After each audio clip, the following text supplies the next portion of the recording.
ALS begins affecting the control of the hands, feet, and limbs, progressively spreads to the rest of the body. As the disease develops, more nerve cells are destroyed and the muscles continue to get weaker. The signs someone with ALS might recognize begin with twitching, weakness, and slurred speech. Eventually, they will lose control of the muscles needed to move, speak, eat, and breathe. Someone that has obtained ALS may suffer from these symptoms: difficulty walking, lack of balance, weakness in the legs, hands, feet, and ankles, slurred speech, difficulty swallowing, muscle cramps, twitching, and difficulty keeping good posture, holding your head up.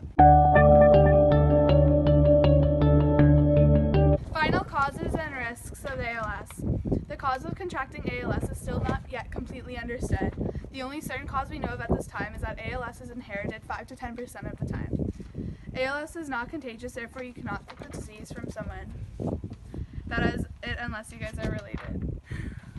However, researchers are looking into these possible causes: gene mutation, chemical imbalance, diagnosed immune response, protein mishandling.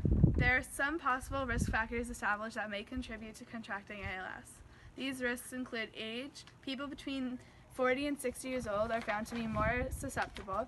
Sex. Before the age of 70, more women are likely to develop ALS. Genetics. It has been found that people with ALS share similar genes. Finally, heredity. In most cases of familial ALS, the children have a 50-50 chance of developing it.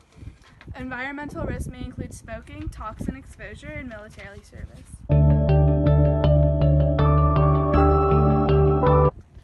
ALS is a difficult disease to diagnose because the initial symptoms are very similar to other diseases. A neurologist will generally use a process of elimination to diagnose ALS. Some other diseases that are like ALS are amyotrophic lateral sclerosis, progressive muscular atrophy, progressive bulbar palsy, and post-polio syndrome. Now, some of the initial tests that doctor will run would be a blood and urine test, a electrodiagnostic test including electromyography, EMG for short, and nerve conduction velocity. Now, the most important of these is the electromyography, the EMG. This is the most important because it tells you where you have any sort of nerve damage. Now, that can be also related to muscular damage, but with the other tests previously mentioned, it will show the neurologist that you have ALS. Go. ALS is a disease that is not curable. Drugs like riluzole help treat ALS. Although riluzole is expensive and not fully effective, it does help slow down the disease. In general, treatment helps control the symptoms of Lou Gehrig's disease. Medications such as baclofen or diazepam may help control spasticity. Gabapentin may be prescribed to help control pain. Other drugs can help patients swallow saliva. Choking is also common as ALS progresses, so many patients may need a tube called a PEG tube or feeding tube to be placed to the stomach to help feeding. An appointment to an otolaryngologist, an ear, nose, and throat specialist may be recommended. Physical therapy, rehabilitation, braces, or a wheelchair and other treatments may help muscles work as well and improve someone's general health.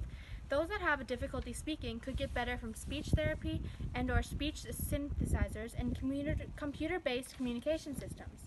ALS patients eventually cannot function and care for themselves. They may survive from 2 to 10 years after diagnosed with the disease.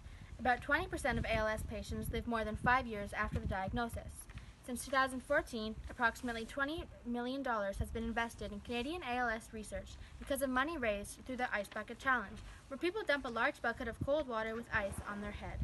The National Institute of Neurological Disorders and Stroke, NINDS, is one of the world's leading funders of research into amyotrophic lateral sclerosis, ALS. Its goals are to better understand the cellular mechanisms which lead to the development and subsequent progression of ALS, discover more about the genetics and risk factors associated with the disease, identify biomarkers, and to develop and improve treatments.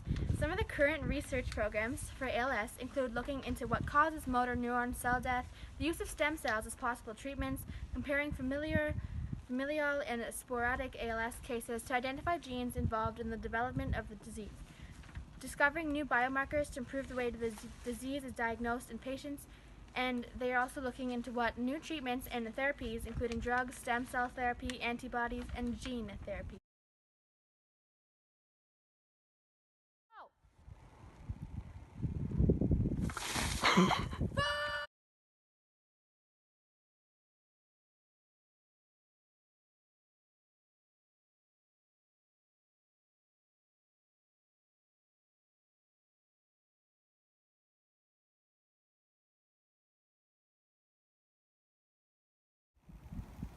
Are you recording? Someone that has a My name's Connor, and today we're going to